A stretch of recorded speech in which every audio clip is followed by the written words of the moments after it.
ব্যান্ডেলে তৃণমূল নেতা দিলীপ রাম হত্যা মামলায় দোষী 7 জনের যাবজ্জীবন সাজা ঘোষণা হলো চুঁচুড়া আদালতে।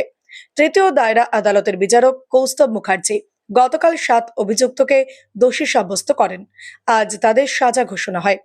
মোহাম্মদ নাসিম গুড্ডু, সাদ্দাম হোসেন, মঙ্গল যাদব, বৈজনাথ রায় হেডেক, মোহাম্মদ আকবর, মোহাম্মদ সানু ও মোহাম্মদ মানু, এই 7 জনেরই যাবজ্জীবন সশ্রম কারাদণ্ড, সেই সঙ্গে আর্থিক জরিমানার নির্দেশ দিয়েছে আদালত।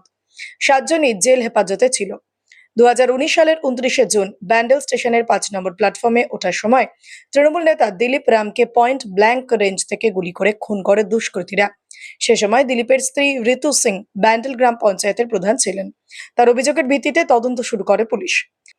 মামলার সরকার পক্ষের আইনজীবী শঙ্কর গঙ্গোপাধ্যায় জানান, 90 দিনের মধ্যে চার্জশিট জমা দেন তদন্তকারী অফিসার প্রদীপ কুমার দা। মোট 39 জনের সাক্ষ্য গ্রহণ করা হয়। দুষ্কৃতীরা ষড়যন্ত্র করে দিলীপকে খুন করেছিল, এটা আদালতে প্রমাণ করা গেছে। মামলায় 4 জন প্রত্যক্ষদর্শীর বয়ান আর যে গুলি চালিয়েছে তার কাছ থেকে উদ্ধার হওয়া আগ্নেয়াস্ত্রের সঙ্গে দিলীপের মাথার ভেতর থাকা গুলি মিলে যাওয়ায় অকাট্য প্রমাণ হিসেবে বিবেচিত হয়।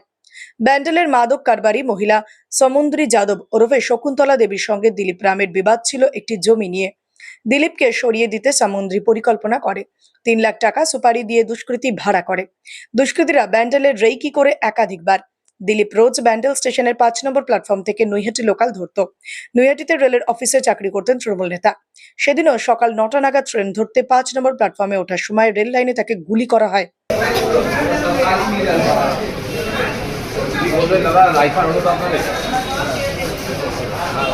কি বলবেন দাদা, লাইফার হলো তো?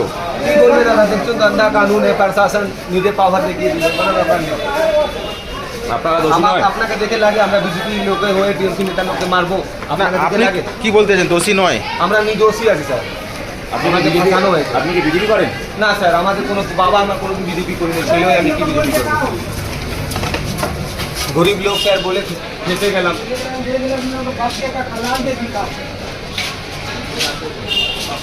কি বলবেন, ফাঁসানো হয়েছে? হ্যাঁ, এই কেসে দাওয়া গেল মামলায় ফাঁসানো হয়েছে।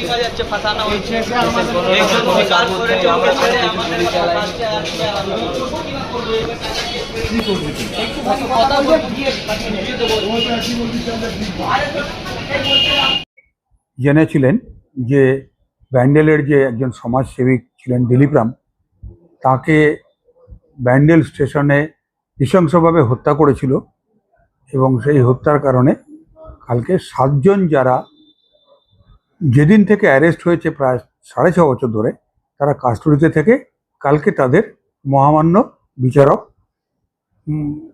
চুঁচুড়া আদালতের 3য় দায়রা আদালত আমাদের যিনি বিচারক কৌস্তব মুখার্জি, তিনি তাদের দোষী সাব্যস্ত করেছিলেন। আজকে দিন ছিল তাদের সাজা দেওয়ার। এই মামলাটা একটা জিনিস হচ্ছে, দেখা যাচ্ছে কি যে 2019 তারিখে ঘটনা এবং তার ঠিক 3 মাসের মধ্যে এই কেসটা দ্রুততার সঙ্গে প্রচণ্ড মানে তদন্তটা দ্রুততার সঙ্গে চালিয়ে তৎকালীন এই কেসের যিনি আয়ো ছিলেন প্রদীপ দা মহাশয়, তিনি এই কেসটা চার্জশিট দেন এবং কেসটা যখন সাক্ষী শপথ হয়, এক্ষেত্রে এই কেসটা প্রমাণ করতে আমার যেটা সবচেয়ে কাজে লেগেছে, এই 4 জন একদম ওখানটায় সাক্ষী ছিল যারা খুনের ঘটনাটা দেখেছে। তারা প্রত্যেকে 4 জন এসে সাক্ষী দিয়েছে এবং তারা টিআই প্যারেডে তাদের শনাক্ত করেছে জেল সংশোধনাগারে, কোর্টেও তাদের আইডেন্টিফাই করেছে। এটা একটা বিরাট সাক্ষী ছিল। এবং আর একটা অকাট্য প্রমাণ যেটা এসেছিল, যে লোকটা, তার নাম হচ্ছে মোহাম্মদ নাসিম আলিয়াস গুড্ডু, সে ব্যান্ডেল স্টেশনে দিলীপ রামকে যে মাথায় গুলিটা মেরেছিল, সেই গুলিটা পোস্টমর্টেম ডক্টর তিনি বার করে পুলিশকে দিয়েছিলেন। সেই গুলি এবং ওই মোহাম্মদ নাসিম আলিয়াস গুড্ডুর কাছ থেকে উদ্ধার হওয়া যে ফায়ারআর্মটা, সেই দুটো যখন এক্সপার্টের কাছে এক্সামিন করতে পাঠানো হয়েছে, দুটো কিন্তু ম্যাচ করেছে। অর্থাৎ ওই ফায়ারআর্ম থেকেই ওই গুলিটা এসছে। এর চাইতে বড় অকাট্য প্রমাণ আর কিছু ছিল না। সেটা হলো একজনের। অন্যান্য যারা যে ষড়যন্ত্রে লিপ্ত ছিল এবং তাদের রেকি করা হয়েছে, প্রত্যেকের সঙ্গে কথাবার্তা হয়েছে, এই সমস্ত তদন্তকালে যে তদন্তকারী অফিসার, তিনি নিখুঁতভাবে এই সমস্ত ডকুমেন্টগুলো এবং ডিজিটাল ডকুমেন্টগুলো সেগুলো কালেক্ট করেছিলেন। এবং সেইটা এদের কথোপকথন, সেই ফোন, এগুলো সব পাঠানো হয়েছিল নোডাল অফিসার এবং বিভিন্ন বৈজ্ঞানিক যারা সাক্ষী দিয়ে গেছেন তাদের কাছে, এবং সে সমস্ত কিছুতে মানে এই কেসটা একদম সম্পূর্ণভাবে প্রমাণ করা গেছে। একটাই জিনিস হয়েছে যে আমার কোনো কেসে কিন্তু এতদিন আমার লাগেনি এই কোনো কেসে ফয়সালা করতে, কিন্তু এই কেসটা লেগেছে। তার কারণ হচ্ছে এইটা নিয়ে 3 নম্বর আদালত, যার কাছে মানে 3 নম্বর জজ সাহেব যিনি এই মামলাটা শেষ করলেন। তার কারণ হচ্ছে এই মামলাটায় 39টা সাক্ষী ছিল, কিন্তু একটা সাক্ষীকেও বাদ দেওয়া যায়নি। দে আর সো ইন্টারলিঙ্কড যে তাদের একটা থেকে বাদ দিলে বা মামলাটা ধসে যাবে। সেই জন্য প্রত্যেকটা সাক্ষী করা হয়েছে। সেটা একটা সময় লেগেছে। দ্বিতীয়ত তারা বহুবার হাইকোর্টে গেছে। তৃতীয়ত ডিফেন্সের তরফ থেকে প্রচুর সময় নেওয়া হয়েছে আর্গুমেন্ট করবার জন্যে। চতুর্থত এসআইআর জন্য অনেকটা সময় বেরিয়ে গেছে। সব কোভিড সিচুয়েশন জন্য কিছুটা সময় গেছে। এই নানা কারণে কেসটা নিষ্পত্তি হতে প্রায় 6 বছরের উপর লেগে গেছে। হ্যাঁ, এখন দুজনে অধরা রয়েছে। তাদের অ্যাবসকন্ডার দেখে চার্জশিট দিয়েছে। এখন তাদের আবার যদি ধরতে পারে পুলিশ, ধরতে পারে না, যদি না ধরবেই পুলিশ, তাহলে নতুনভাবে তাদের বিরুদ্ধে কেসটা আবার শুরু হবে, মানে সাক্ষী সাবত শুরু হবে। তাদেরই তো কেসে চার্জশিট হয়েই গেছে, আবার নতুনভাবে তাদের ভিতরে এই সাক্ষীদের সাক্ষী দিয়ে আবার তাদের কেসটা প্রমাণ হবে। সেই কেসটা প্রমাণ করাটা যথেষ্ট সহজ হবে, কারণ এদের ক্ষেত্রে তো পুরোটাই বুঝেছে। জাজমেন্টটা দিয়েছে যে প্রত্যেকেই যাবজ্জীবন শাস্তি দিয়েছে। যে 7 জনকে কালকে দোষী সাব্যস্ত করেছে তাদের প্রত্যেকে যাবজ্জীবন শাস্তি, সেই সঙ্গে আর্থিক যেটা জরিমানা সেটাও কোর্ট করেছে। দিলীপ রামের স্ত্রী ঋতু বলেন, আমি খুশি আদালতের রায়। আমরা চেয়েছিলাম ফাঁসি হবে, তবে সরকারি আইনজীবী শঙ্কর গঙ্গোপাধ্যায় যেভাবে মামলাটা করেছেন তাতে খুশি।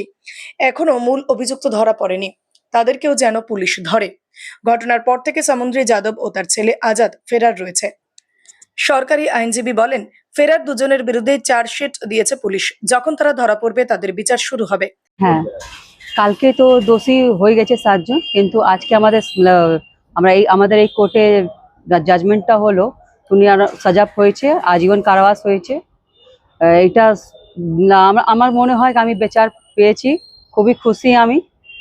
আর একটু কিন্তু দুঃখ আছে কি এই 2 জন এখনো বাইরে আছে। এখনকার যিনি কমিশনার বা আইসি স্যার আছেন, ওনার থেকে আমার নিবেদন আছে, যদি উনি এই কাজটা যদি পুরো করে দেবেন তাহলে আমরা পাবো এর হবো কি আমরা বিচার পেয়ে গেছি। তাহলে আশা করি আমি আমাদের প্রশাসনকে আমাকে এই জিনিসটা, এই 2 জনকে ধরে আমাদের উপরে একটু উদ্ধার করুক। এখনো পর্যন্ত 2 জন বাইরে রয়েছে যারা আসামি, ঠিক আছে? সেই ক্ষেত্রে কোথাও কি ভয় থেকে যাচ্ছে যে পরিবারের উপর আবার হ্যাঁ, ভয় তো আছেই। ভয় মেন কি, ওর যদি আমার হাজবেন্ডকে যদি কিছু করতে পারে তাহলে আমার ছেলে বা আমার পরিবারকেও কিছু করতে পারে। তাই জন্য আমি বলছি কি, আমি প্রশাসনকে বারবার বলবো, আমাদের কমিশনার যিনি আছেন ওনাকে, কি যদি আমাদের এই কাস্ট এই 2 জনকে ধরে নিলে আমাদের খুবই ভালো হবে। আপনারা কি চেয়েছিলেন যে এটা ফাঁসি হবে?